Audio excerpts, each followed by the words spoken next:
الحمدللہ رب العالمین والصلاة والسلام علی محمد الامین اعوذ باللہ من الشیطان الرجیم بسم اللہ الرحمن الرحیم۔ خواتین و حضرات، ہم سورہ کہف کی آیت 83 سے درس کی ابتدا کر رہے ہیں۔ قصہ ذوالقرنین زیر بحث ہے۔ میں نے پچھلی نشست میں تفصیل کے ساتھ بتا دیا تھا کہ ذوالقرنین سے کون سی شخصیت مراد ہے، اس شخصیت کے کیا کارنامے رہے ہیں، یہود کے پس منظر میں اس کی کیا اہمیت ہے، اور یہ سوال اگر ان کی طرف سے آیا تو اس کا باعث کیا ہوا۔ اس کے بعد اب قرآن مجید نے جو کچھ بیان کیا ہے ہم اس کو پڑھتے ہیں۔ فرمایا وَيَسْأَلُونَكَ عَنْ ذِي الْقَرْنَيْنِ، وہ تم سے ذوالقرنین کے بارے میں بھی پوچھ رہے ہیں۔ اس سے پہلے بھی ان کے کچھ سوالات نقل ہوئے ہیں، اس وجہ سے یہ فرمایا ہے کہ وہ دوسری باتیں بھی پوچھتے رہتے ہیں اور اب ذوالقرنین کے بارے میں بھی کچھ سوالات کر رہے ہیں۔ قُلْ سَأَتْلُو عَلَيْكُمْ مِنْهُ ذِکْرًا، ان سے کہو میں اس کا کچھ تذکرہ ابھی تمہیں سناتا ہوں۔ یہاں سے تمہید باندھی ہے۔ اس پر میں نے لکھا ہے کہ آیت کی ابتدا سَأَتْلُو سے ہوئی ہے اور تذکرے کے لیے اس میں لفظ ذکر آیا ہے۔ اس میں اگر غور کیجئے تو ایک قسم کی اپیل مضمر ہے۔ استاذ امام لکھتے ہیں مطلب یہ ہے کہ پوچھتے ہو تو میں اس کی سرگزشت کا کچھ سبق آموز حصہ سناؤں گا۔ یہ وضاحت اس لیے ضروری ہے کہ قرآن مجید تاریخ کی کتاب نہیں ہے، نہ تاریخی نوعیت کے سوالات کے جوابات دینا اس کا منصب ہے۔ وہ تو اپنی بات کر رہا ہے، اپنی دعوت پیش کر رہا ہے، اور اس کی دعوت کے لیے خود اس کی اپنی تعبیر انذار ہے۔ چنانچہ اسی بنا پر میں نے اصول و مبادی میں یہ بیان کیا ہے کہ قرآن کا تعارف اگر ایک لفظ میں کرانا ہو تو وہ پیغمبر کی سرگزشت انذار ہے۔ ایک پیغمبر اپنی قوم کو خبردار کر رہا ہے، اپنے مخاطبین کو خبردار کر رہا ہے۔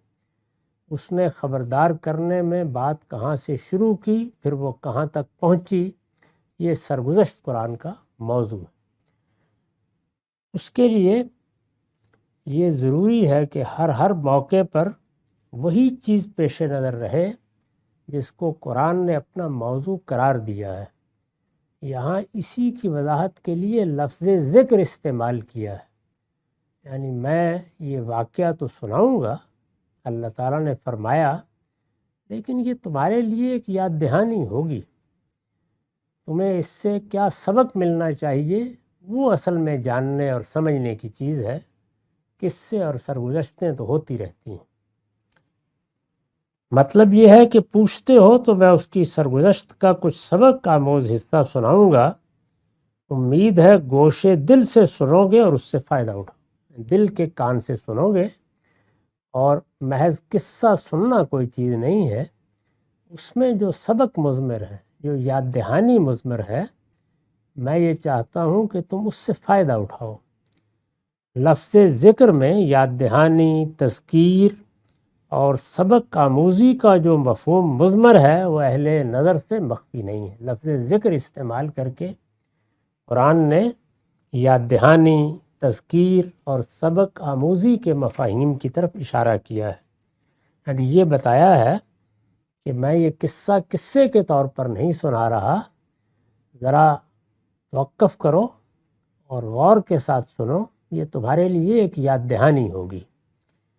قُلْ سَأَتْلُو عَلَيْكُمْ مِنْهُ ذِکْرًا، ان سے کہو میں اس کا کچھ تذکرہ ابھی تمہیں سناتا ہوں۔ تذکرے کا مطلب بھی یہی ہوتا ہے، تذکرہ، ذکر، ذکرہ، یاد دہانی، یعنی اس پہ کچھ سبق ہے تمہارے لیے، تو سنو، ان مکننا لہو فی الارض، ہم نے اس کو زمین میں اقتدار عطا فرمایا تھا۔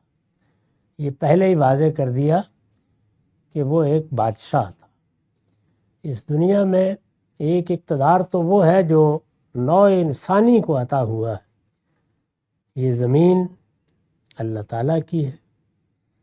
اس کائنات کی وسعتوں سے اب ہم واقف ہو چکے ہیں۔ اس میں ایک ذرہ ناچیز لیکن بہرحال ایک بڑا کرہ ہے، ہمارے لحاظ سے دیکھیں وہ ہمارے سپرد کر دیا گیا ہے۔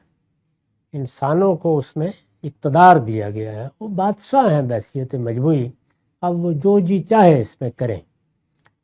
اسی کو قرآن مجید نے لفظ خلیفہ سے تعبیر کیا ہے۔ جب یہ فرمایا کہ انی جاعل فی الارض خلیفہ، تو اس سے گویا واضح کیا کہ میں زمین کا اقتدار دینے والا ہوں، ایک ایسی مخلوق بنا رہا ہوں جو زمین کی بادشاہ ہوگی۔ یہی اقتدار پھر انسانوں کے اندر بعض اشخاص میں، بعض خاندانوں میں، بعض گروہوں میں ارتکاز کرتا ہے، تو ان کو بھی خلیفہ کہا جاتا ہے۔ جیسے حضرت داؤد کے بارے میں یہ فرمایا کہ اے داؤد، ہم نے تمہیں زمین میں خلافت دے دی ہے، یعنی اقتدار دے دیا ہے۔ اسی طرح کا ایک لفظ تمکین ہے، مکنہ، اس کے بھی وہی معنی ہے۔ اللہ تعالیٰ نے جہاں مسلمانوں کو ان کی ذمہ داریاں یاد دلائی ہیں، صحابہ کرام کی جماعت کو، تو وہاں پر بھی دیکھیے بات یہاں سے شروع کی ہے کہ الذین ان مکنہم فی الارض، یہ لوگ ہیں کہ جنہیں اگر ہم زمین میں اقتدار بخشیں گے، آگے پھر بیان کیا ہے کہ اقتدار بخشیں گے تو ان کے دینی فرائض کیا ہوں گے۔ ان مکننا لہو فی الارض، ہم نے اس کو زمین میں اقتدار عطا فرمایا تھا۔ اقتدار قبیلے میں بھی ہوتا ہے، اقتدار قوموں میں بھی ہوتا ہے، اور بعض اوقات وہ اقتدار بڑی سلطنتوں کا اقتدار بن جاتا ہے۔ چنانچہ آگے وضاحت کی ہے کہ وَآتَيْنَهُ مِن كُلِّ شَيْءٍ سَبَبًا، اور اس کو ہر قسم کے اسباب و وسائل بخشے تھے۔ دو ہی چیزیں ہیں جو قوموں کے لیے ترقی کا ہدف ہوتی ہیں، ایک سیاسی استحکام، دوسرے معاشی خوشحالی۔ ان کے نظم میں کوئی اختلال نہ آنے پائے، وہ قاعدے میں تبدیل ہو جائے، اس میں روز روز کی اکھاڑ پچھاڑ نہ ہو، وہ کسی ضبط کے ساتھ چلتا رہے۔ اس سے استحکام پیدا ہوتا ہے۔ سیاسی معاملات میں آگے جو اصلاحات بھی کرنی ہے، یعنی یہ بات کہ حکومتوں کو عدل کرنا چاہیے، یہ بات کہ ان کو لوگوں کی رائے کے مطابق منتخب ہو کر آنا چاہیے، یہ بات کہ انہیں میرٹ پر سب معاملات کرنے چاہیے، یہ بات کی چیزیں ہیں۔ پہلی چیز حکومت اور ریاست میں استحکام ہے، کیونکہ حکومت اصلاً قائم کس لیے کی جاتی ہے؟ اس لیے کہ لوگوں کو امن فراہم ہو۔ سیاسی استحکام دو چیزیں پیدا کرتا ہے، امن فراہم کرتا ہے، وہ لوگ جو اپنے اختیار کو غلط استعمال کر کے فساد پیدا کرتے ہیں ان کو لگام دیتا ہے۔ یہ پہلی بات ہے جس کے لیے حکومت قائم کی جاتی ہے، ورنہ ضرورت نہیں ہے اس کی کوئی بھی۔ امن قائم ہو جائے، یہ سیاسی استحکام سے اس کا لازمی نتیجہ سیاسی استحکام کا یہ ہے کہ سرمایہ کو یہ پیغام مل جاتا ہے کہ وہ اب محفوظ ہے، اور یہ پیغام جب تک سرمایہ کو نہ ملے اس وقت تک وہ ترقی کی راہ پر گامزن نہیں ہوتا۔ لازمی نتیجہ پھر یہ ہے کہ اچھے وسائل ہوں، وہ وسائل میسر آئیں، ان سے کام لینے والے لوگ پیدا ہوں۔ وسائل تو بعض اوقات ڈھیروں میں ہوتے ہیں، پوری زمینیں ان سے بھری ہوتی ہیں، معدنیات سے خاص طور پر، لیکن ان کو نکالنا، ان سے کام لینا، ان کو لوگوں کے لیے مفید بنانا، یہ سب تو پھر انسانی عقل اور محنت کا تقاضا کرتا ہے۔ اسی کو ہم معاشی جدوجہد سے تعبیر کرتے ہیں۔ تو قوموں کی ترقی میں ان دو چیزوں کی بڑی اہمیت ہے۔ یہ لفظ جو تمکین استعمال ہوتا ہے، یہ بھی عربی زبان میں اسی کو بیان کرتا ہے، یعنی اب گویا کوئی اختلال نہیں ہے، انتشار نہیں ہے، وہ جم گئے ہیں۔ یہ جم جانا سیاسی استحکام کا تقاضا کرتا ہے اور معاشی استقلال کا تقاضا کرتا ہے۔ تو یہاں دیکھیے دونوں چیزوں کو بیان کیا ہے۔ پہلے یہ بیان کیا کہ ہم نے ان کو زمین میں جما دیا، اقتدار عطا فرمایا، اور پھر بتایا کہ ہر قسم کے اسباب و وسائل بھی بخش دیے۔ ایک بادشاہت قائم ہو گئی۔ یہ بادشاہت بھی غیر معمولی تھی، اور بادشاہت میں چونکہ قوت کے بل پر تغلب کے نتیجے میں اقتدار حاصل ہوتا ہے، اس کا لازمی نتیجہ پرانے زمانے میں یہی ہوتا تھا کہ وہ پھر وراثت بن جاتا تھا۔ اس میں لوگوں نے عافیت دیکھی کہ روز روز پانی پت کے میدان میں تلواریں کھینچیں، اس میں خون بہے گا۔ اصل مقصود چونکہ یہی ہے کہ لوگوں کو امن فراہم کرے، تو اب اس خاندان نے اگر ابتدا کر دی ہے تو پھر یہ لوگ اس مملکت کا نظم چلائیں۔ بادشاہت اصل میں یہاں سے پیدا ہوئی۔ اس کے بعد ایک تاریخ ہے پوری کی پوری، جس میں ہم یہ بھی دیکھتے ہیں کہ بادشاہوں نے دیوتاؤں سے بھی اپنے لیے سند حاصل کرنے کی کوشش کی، جس کے لیے تاریخ میں گاڈ کنگز کی تعبیر اختیار کی جاتی ہے۔ تو خیر یہ تو چند جملہ ہے معترضہ تھے۔ بات یہ ہو رہی تھی کہ اللہ تعالیٰ نے اس کو اقتدار بھی بخشا، اور میں اس کی کچھ وضاحت کر چکا ہوں کہ کیسے ایک چھوٹے سے علاقے میں اس کو حکومت حاصل ہوئی۔ اس حکومت کے حاصل ہونے کے بعد مادہ کے علاقے سے، یعنی قدیم عراق شام کا علاقہ، یہاں سے حملہ ہو گیا۔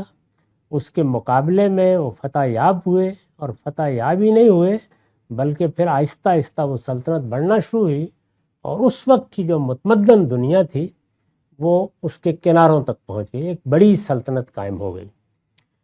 اس کو یہاں اس طرح بیان کیا ہے کہ ہم نے زمین میں اقتدار بھی عطا فرمایا، اور پھر اس سلطنت کو ہر قسم کے اسباب و وسائل بھی بخش دیے۔ اب مہمات کا ذکر ہوا ہے، جس سے قرآن نے پھر وہ نتائج نکالے ہیں۔ حتی اذا بلغ مغرب الشمس وجدها تغرب فی عین حمیۃ ووجد عندها قوما۔ پھر اس نے ایک مرتبہ ایک مہم کا سامان کیا، یعنی جب اقتدار مستحکم ہو گیا، تو قدیم زمانے میں جب اقتدار مستحکم ہو جاتا تھا اور کوئی اولوالعزم شخص حکمرانی کا منصب سنبھال لیتا تھا، تو بڑا نصب العین کیا تھا، یہی کہ اب میں ارد گرد کی سلطنتوں کو بھی فتح کر لوں۔ اس لیے کہ جب ایک جگہ پر اقتدار حاصل ہو گیا ہے تو اس کے لازمی نتیجے کے طور پر یہ چیز نصب العین یا ہدف بن جاتی ہے۔ حوصلہ مند لوگ اللہ تعالیٰ پیدا کرتا ہے۔ یہاں یہ بات بھی سمجھ لینی چاہیے کہ اللہ تعالیٰ نے اس دنیا میں انسانوں کو مختلف صلاحیتیں دے کر پیدا کیا ہے۔ بعض لوگ خالص علمی فکری صلاحیتیں لے کے پیدا ہوتے ہیں، بعض لوگ بڑا موزوں ذہن لے کے پیدا ہوتے ہیں، چنانچہ شاعری، ادب، فنون لطیفہ کا ان سے ظہور ہونا شروع ہو جاتا ہے۔ انسان کو جو اللہ تعالیٰ نے حصے جمالیات دی ہے، وہ مختلف فنون لطیفہ میں اپنا اظہار کرتی ہے، شاعری میں، مصوری میں، عمدہ نثر نگاری میں، موسیقی میں، غنا میں، مختلف فنون میں اپنا اظہار کرتی ہے۔ اللہ تعالیٰ اس کی صلاحیتیں بھی لوگوں کو دیتا ہے، اور پھر وہ ان میں کمال پیدا کرتے ہیں۔ اسی طرح اللہ تعالیٰ صلاحیتیں جب بانٹتے ہیں تو بعض لوگوں میں سیاسی قوت حاصل کرنے کے لیے ایک خاص طرح کا عزم اور حوصلہ بھی ودیعت کر دیتے ہیں۔ یہ ہر شخص میں نہیں ہوتا، اور نہ ہر شخص کو اس کے حالات میسر آتے ہیں۔ یعنی ایسے لوگ بھی اللہ تعالیٰ پیدا کرتے ہیں جو فطری طور پر قیادت کی صلاحیت لے کے پیدا ہوتے ہیں۔ وہ قیادت کی صلاحیت لے کے پیدا ہوں گے تو محلے کی سطح پر، خاندان کی سطح پر، قبیلے کی سطح پر، برادری کی سطح پر کہیں نہ کہیں اس کا ظہور ہوگا۔ یہ ہم خود اپنی معاشرت میں بھی دیکھتے ہیں۔ اس طرح کے اولوالعزم لوگ، اس طرح کے غیر معمولی صلاحیتوں کے لوگ جو قیادت و سیادت کے لیے پیدا کیے جاتے ہیں، ان کو جب قدیم زمانے میں یہ موقع مل جاتا تھا کہ وہ اپنا اقتدار کسی قوم پر قائم کر لیں، جیسے کہ ذوالقرنین کو ملا، تو پھر ان کا اگلا ہدف یہی ہوتا تھا کہ وہ فاتح عالم بنے، یعنی اب پوری دنیا ان کے زیر نگیں آئے، وہ آگے بڑھتے تھے اس کے لیے۔ تو انہوں نے بھی، قرآن بتاتا ہے کہ اب مہمات کا آغاز کیا۔ یہ 3 مہمات ہیں جن کی اب قرآن تفصیل کرے گا اور ہر ایک سے بعض حقائق واضح کرے گا۔ حتیٰ اذا بلغا مغرب الشمس، اب انہوں نے پہلے تو اپنی سلطنت کے مغرب کی طرف سفر کی ابتدا کی، یعنی سورج مشرق سے طلوع ہوتا ہے اور اس کی مخالف سمت میں غروب ہوتا ہے، تو اس کو ہم مغرب کہتے ہیں۔ مغرب یعنی سورج کے غروب ہونے کا وقت، سورج کے غروب ہونے کی جگہ۔ تو سورج کے غروب ہونے کی جگہ، ظاہر ہے ہم باہر نکل کے کھڑے ہوں اور کسی میدان میں کھڑے ہو جائیں تو روزانہ دیکھ سکتے ہیں کہ سورج ایک جگہ سے طلوع ہو رہا ہوتا ہے، ایک جگہ جا کے غروب ہوتا ہے۔ اب جب آپ سفر شروع کریں گے تو کوئی جگہ آئے گی نا جہاں معاملہ ختم ہو جائے گا، یعنی جہاں سے آگے پھر کوئی قدم بڑھانے کی جگہ نہیں ہوگی۔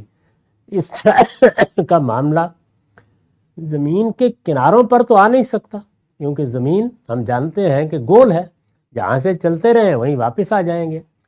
تو قدیم تمدن میں عام طور پر جب سمندر آگے آ جاتا تھا تو گویا یہی ہوتا تھا کہ اب خشکی ختم ہو گئی۔ تو زمین کا ختم ہونا اصل میں خشکی کا ختم ہونا تھا، یہی اس زمانے کی تعبیر ہوتی تھی۔ تو انہوں نے یہ خیال کیا کہ میں دائیں بائیں اب اس ساری زمین کو فتح کر لوں گا۔ چنانچہ نکلے اور پہلی مہم شروع کی، اور مہم میں آگے بڑھتے بڑھتے علاقوں کو فتح کرتے ہوئے سورج کے غروب ہونے کی جگہ تک پہنچ گئے۔ یعنی جب سفر شروع کیا تو کہاں پہنچے؟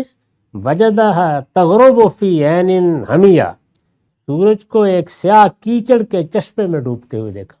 یعنی آگے گویا ایک بڑی جھیل یا بڑا سمندر سا آ گیا جس میں سورج ڈوب رہا تھا، اور اس میں پہنچنے کے بعد انہوں نے دیکھا کہ وہاں وجد عندہ قوما، اور اس کے پاس ایک قوم انہیں ملی۔ اس زمانے میں آبادی دور دور ہی ہوتی تھی، آبادی یا دریاؤں کے کنارے ہوتی تھی یا سمندروں کے کنارے ہوتی تھی، جھیلوں کے کنارے ہوتی تھی، اس لیے کہ پانی انسان کی ناگزیر ضرورت ہے، تو بالعموم ایسے ہی ہوتا تھا۔ دیکھا انہوں نے کہ سورج وہاں پر ایک سیاہ کیچڑ کے چشمے میں ڈوب رہا ہے، اور وہاں ایک قوم ہے۔ اب اس قوم کے لوگوں نے کیا کیا؟ اس قوم کے لوگوں نے ان سے اب گفتگو شروع کی۔ اس زمانے میں جو قوموں کی مختلف زبانیں ہیں وہ اسی طرح تھی جیسے اس وقت ہے، لیکن بادشاہ لوگوں کے ہاں ایسے لوگ دربار میں ہوتے تھے جو مختلف قوموں کی زبانیں جانتے بھی تھے اور ترجمانی کے فرائض بھی انجام دیتے تھے، جیسے کہ رسول اللہ صلی اللہ علیہ وسلم کے ہاں بھی ہم دیکھتے ہیں، خلفائے راشدین کے ہاں بھی دیکھتے ہیں۔ یہ جو کہا ہے کہ انہوں نے سورج کو اس طرح دیکھا، اس کی میں نے وضاحت کی ہے۔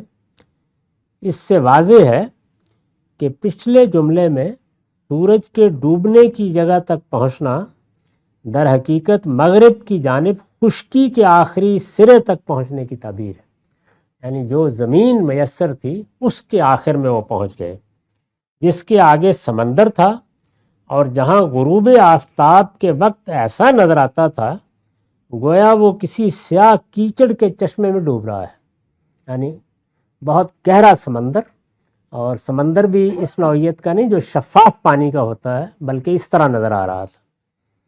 اسے چشمہ غالباً اس لیے کہا ہے کہ ایشیائے کوچک کے، یعنی ایشیا مائنر، یہ جو ترکی کا نیچے کا علاقہ ہے، ایشیائے کوچک کے مغربی ساحل پر بحر ایجین چھوٹی چھوٹی خلیجوں کی شکل اختیار کر لیتا ہے تو وہ بڑا سمندر، لیکن اس میں چھوٹی چھوٹی خلیجیں بن گئی ہیں، تو وہ آپ کسی طرف بھی وہاں پہنچیں تو ایسے ہی نظر آئے گا آپ کو جیسے ایک بڑا سا چشمہ یا بڑی سی جھیل ہے اس کے کنارے کھڑے ہیں۔ اس کے معنی یہ ہے کہ مغرب کی طرف اس وقت کی تمام معلوم دنیا ذوالقرنین نے اس مہم میں زیر نگیں کر لی۔ یعنی اس سے یہی معلوم ہوتا ہے کہ اگر وہ بحر ایجین تک پہنچ گیا تھا تو پھر اوپر کا علاقہ جتنا بھی ہے وہ اس کی گرفت میں آ گیا۔ استاذ امام لکھتے ہیں یہ خسرو خسرو قریش سائرس یہ اسی کے نام ہیں مختلف، یعنی وہ مختلف زبانوں میں گئے ہیں اور وہاں ان کے تلفظ بھی مختلف ہو گئے ہیں۔ یہ خسرو کی پہلی مہم کی طرف اشارہ ہے جو اس کے دارالسلطنت کا نام تھا حکمتانہ۔ اس کو انگریزی زبان میں حکمتانہ کہا جاتا ہے، تو ہمارے ہاں اس کا تلفظ حکمتانہ ہے۔ یہ وہ علاقہ ہے جہاں اب ہمدان کا شہر ہے، اس کے قریب اس کا دارالحکومت تھا۔ یہ خسرو کی پہلی مہم کی طرف اشارہ ہے جو اس کے دارالسلطنت حکمتانہ موجودہ ہمدان سے مغرب کے لیے ہوئی۔ یہ نیچے ہے، اس سے مغرب کی جانب گئے۔ اس مہم میں اس نے مادہ، موجودہ عراق اور شام کے پورے علاقے کو اس زمانے میں مادہ کہا جاتا تھا۔ اس مہم میں اس نے مادہ اور لیڈیا موجودہ ترکی کا نام اس زمانے میں یہی تھا، کو زیر نگیں کر لیا۔ لیڈیا کے دارالحکومت سارڈیس یہ سمرنا کا علاقہ ہے جو اب ترکی میں ہے، جو وہاں کے حکمران، ہمارے ہاں تو اس کا تلفظ زیادہ تر کروسس ہے لیکن انگریزی میں کریسس ہی ہے۔ تو اس نے وہاں اس حکمران کو بھی شکست دی جس کو بابل، مصر اور اسپارٹا کی حکومتوں کی حمایت بھی حاصل تھی، یعنی بابل کی حکومتیں بھی اس کی پشت پر کھڑی تھیں، کریسس کی، مصر کی بھی، اور یونان کے نیچے اسپارٹا کی بھی، تو یہ سب کی حمایت حاصل تھی۔ اس مہم میں خسرو کے قدم بحیرہ روم کے ساحل پر جا کر رکے، اور وہی اصل میں وہ بحیرہ ایجین کا علاقہ ہے جس میں پھر اس طرح کی بہت سی جھیلیں ہیں جہاں تک یہ پہنچ گیا۔ یہ پہلی مہم ہے۔ فرمایا کہ جب وہاں وہ پہنچا تو اس وقت ہم نے کہا کہ اب اس طرف تو متمدن دنیا میں کوئی جگہ رہ نہیں گئی۔ قلنا یا ذوالقرنین، ہم نے کہا اے ذوالقرنین، اما ان تعذب و اما ان تتخذ فیہم حسنا، اے ذوالقرنین یہ تیرے اختیار میں، یعنی اب یہ سارے علاقے تیرے اختیار میں ہیں، چاہو تو ان پر عذاب کے تازیانے برساؤ اور چاہو تو ان کے ساتھ حسن سلوک کا رویہ اختیار کر۔ یہ جو تعبیر قرآن نے اختیار کی ہے وہ اصل میں اس اختیار کا بیان ہے جو دنیا میں اقتدار پا کر ہر شخص کو ملتا ہے۔ یعنی اب تمہارے سامنے دونوں راستے ہیں، جیسے دنیا میں شعور کی آنکھ کھولنے کے بعد ہمارے سامنے دونوں راستے ہیں۔ دیکھیے ان کو بھی قرآن ایسے ہی بیان کرتا ہے، اما شاکرم و اما کفورا۔ تم نے دنیا میں شعور پا لیا، اب چاہو تو اللہ کے شکر گزار بندے بن کر رہو، چاہو تو کفر ناشکری اختیار کر لو۔ تو یہ گویا اس کے لیے بھی اللہ کا پیغام تھا کہ اب تمہارے ہاتھ میں اقتدار ہے، لوگوں کو سزا دینے والے، ان پر عذاب کے تازیانے برسانے والے اور اپنی بڑائی کا ڈنکا بجانے والے بن کر رہو۔ یہ سرکشی بھی اختیار کر سکتے ہو اور لوگوں کے ساتھ اس نے سلوک کا رویہ بھی اختیار کر سکتے ہو، دونوں راستے کھلے۔ اس پر میں نے لکھا ہے یہ صورتحال کی زبان سے ذوالقرنین کے اختیار و اقتدار کا بیان ہے، یعنی اس پہ مکالمہ نہیں ہوا۔ قرآن میں اس کی بہت مثالیں ہیں، گویا جس وقت ہمیں اختیار ملتا ہے تو خدا ہم سے کہتا ہے کہ اما شاکرم و اما کفورا۔ جس وقت کسی بادشاہ کو اقتدار ملتا ہے تو خدا اس سے کہتا ہے کہ اب یہ اختیار اقتدار تمہارے پاس ہے، دیکھ لو دونوں راستے کھلے ہوئے ہیں، ظلم کا راستہ بھی ہے اور عدل کا، انصاف کا، لوگوں کے ساتھ حسن سلوک کا راستہ بھی ہے۔ یہ اس صورتحال کی تعبیر ہے، اس کو اللہ تعالیٰ ایسے ہی بیان کرتے ہیں۔ یہ صورتحال کی زبان سے ذوالقرنین کے اختیار و اقتدار کا بیان ہے۔ اس کے لیے اس کا مخاطبہ الہی سے مشرف ہونا ضروری نہیں ہے، یعنی اس سے استدلال کی ضرورت نہیں ہے کہ اس کو اللہ تعالیٰ نے کوئی وحی کی یا کشف ہوا، نہیں، یہ محض صورتحال کے بیان کے لیے بھی ایسے ہی قرآن میں آ جاتا ہے۔ عربی زبان میں لفظ قول اس طرح کی تعبیرات کے لیے بھی آتا ہے، اس کی اور مثالیں بھی ہیں۔ مطلب یہ ہے یعنی کیا مدعا کیا ہے، پیش نظر کیا ہے یہ بات کہنے سے؟ مطلب یہ ہے کہ اس فتح کے نتیجے میں ہم نے ایسا اختیار ان لوگوں پر تمہیں دے دیا ہے کہ اب تم ان کے ساتھ کچھ بھی کر سکتے ہو، تمہارا کوئی ہاتھ پکڑنے والا اب نہیں ہے، تمہارے اختیار و اقتدار کی کوئی مداخلت کرنے والا نہیں ہے۔ موجودہ زمانے میں تو ہم نے اقتدار کو چیک اور بیلنس کے طریقے پر بانٹ دیا ہے۔ جدید ریاستوں میں اب اقتدار مطلق نہیں رہا ہے، جس کو کہا جاتا تھا کہ مطلق العنان یا مطلق العنان بادشاہت، اس کا مطلب کیا ہے؟ عنان یعنی باغ چھوڑ دی گئی ہے، یہ وہی تعبیر ہے۔ تمہارا اقتدار مطلق اقتدار ہے، اب کوئی تمہاری مداخلت کرنے والا نہیں ہے، نہ کوئی ریاست کی فوج ہے کہ پیچھے سے آ کے گردن ناپ دے گی، نہ کوئی عدالتیں ہیں کہ جو تم سے بالا تر کوئی فیصلہ کر لیں گی۔ اب تو ہمارے ہاں مقننہ کو، عدلیہ کو اور اسی طرح بعض دوسرے اداروں کو اقتدار میں اس طرح حصہ دیا جاتا ہے کہ وہ ایک چیک اور بیلنس فراہم کر دیتے ہیں۔ یہ دور حاضر کی ایجاد ہے، اس سے پہلے زمانے میں یہ چیز نہیں ہوتی تھی۔ بادشاہی کے پاس آخری اپیل بھی بادشاہی کے پاس ہوتی تھی، خود ہمارے ہاں جو بادشاہتیں قائم ہوئیں اس میں بھی یہی تھا کہ آخری اپیل بادشاہی کے پاس ہوتی تھی۔ ہمیں معلوم ہے کہ جب آہستہ آہستہ اقتدار نیچے آنا شروع ہوا ہے، جیسے مثال کے طور پر 1215 کے میگنا کارٹا کے بعد دارالعمراء کی طرف منتقل ہونا شروع ہوا، تو پھر آخری عدالت دارالعمراء ہی تھا۔ ابھی تھوڑا عرصہ پہلے انگلستان میں سپریم کورٹ بنی ہے، اس سے پہلے نہیں ہوتی تھی۔ دارالعمراء کے اندر ایک کمیٹی کہیے یا ایک مجلس کہیے بن جاتی تھی، وہ آخری اپیل سنا کرتی تھی، وہ ہاؤس آف لارڈز ہی تھا جس کا فیصلہ آخری فیصلہ ہوتا تھا۔ اور اس سے پہلے بالعموم بادشاہ۔ تو یہ تقسیم ہونا شروع ہوئی، پھر آہستہ آہستہ معاملہ نیچے آنا شروع ہوا، یہاں تک کہ دور حاضر میں یعنی 1.5-2 صدی پہلے پھر تقسیم ہونا شروع ہو گئی۔ اور وہ تقسیم جس طرح کہ ہم جانتے ہیں کہ عدلیہ، مقننہ اور انتظامیہ کے 3 حصوں میں ہو گئی۔ لیجسلیچر بالکل الگ ہو گیا، اسی طرح سے جو ایگزیکٹو ہے وہ الگ ہو گئی، اور جوڈیشری بالکل الگ ہو گئی۔ ان کے درمیان حدود اختیارات کی تقسیم بھی ہوئی۔ یہ جو ہمارے یہاں دستور بنائے جاتے ہیں وہ اسی مقصد سے بنائے جاتے ہیں کہ یہ اقتدار کو کس طریقے سے استعمال کریں گے اس کو قاعدے میں لے آیا جائے۔ ہم چونکہ اب اس کے عادی ہو گئے ہیں تو اس زمانے سے واقف نہیں ہیں جب مطلق العنان اقتدار ہوتا تھا اور اس میں آخری عدالت بادشاہی کی عدالت ہوتی تھی، پھر وہ جو جی چاہے کرے، اس کا کچھ نہ کچھ حصہ اب بھی رکھا جاتا ہے۔ یعنی اگر کوئی بڑی سزا دی جاتی ہے تو ایک آخری رحم کی اپیل کا اختیار ہوتا ہے جو صدر کے پاس کی جاتی ہے، اور اس میں ظاہر ہے کہ پھر آخری فیصلے میں بعض اوقات رہائی تک کا حکم ہو جاتا ہے۔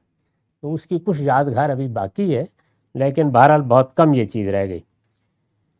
مطلب یہ ہے کہ اس فتح کے نتیجے میں ہم نے ایسا اختیار ان لوگوں پر تمہیں دے دیا ہے کہ اب تم ان کے ساتھ کچھ بھی کر سکتے ہو، تمہارے اختیار و اقتدار میں کوئی مداخلت کرنے والا نہیں ہے۔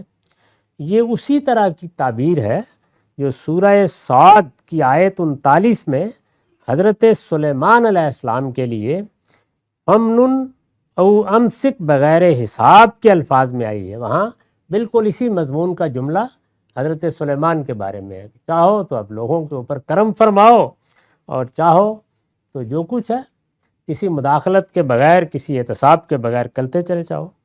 اس کے ہرگز یہ معنی نہیں ہے کہ اللہ تعالیٰ نے اسے اجازت دے دی تھی کہ وہ چاہے ظلم کرے چاہے انصاف سے کام لے۔ اس کا یہ مطلب نہیں ہوتا جس طرح ہمیں اجازت نہیں دی گئی کہ تم چاہو تو کفر کرو، بہت اچھی بات ہے، نہیں، یہ اختیار کا بیان ہے۔ چاہو تو شکر گزار بن کے رہو، چاہو تو اللہ تعالیٰ سے ناشکری اختیار کر لو۔ تو یہ اس طرح کا جملہ ہے، اس کو سمجھ لینا چاہیے۔ اب دیکھیے اس کے بعد اللہ تعالیٰ نے کیا کہا، ہم نے اے ذوالقرنین یہ تیرے اختیار میں ہے، ہم نے کہا ہے ذوالقرنین یہ تیرے اختیار میں ہے کہ چاہو تو انہیں سزا دو اور چاہو تو ان کے بارے میں حسن سلوک کا رویہ اختیار کرو۔ اس میں اب یہ بتا دیا گیا کہ بادشاہوں کے قصے سنتے ہو تو یہ بھی سمجھ لو کہ بادشاہت اللہ کی بڑی نعمت بھی تھی، اس کا اختیار بھی بڑا غیر معمولی تھا، لیکن وہ اس کے لحاظ سے ذمہ داری بھی اتنی بڑی تھی۔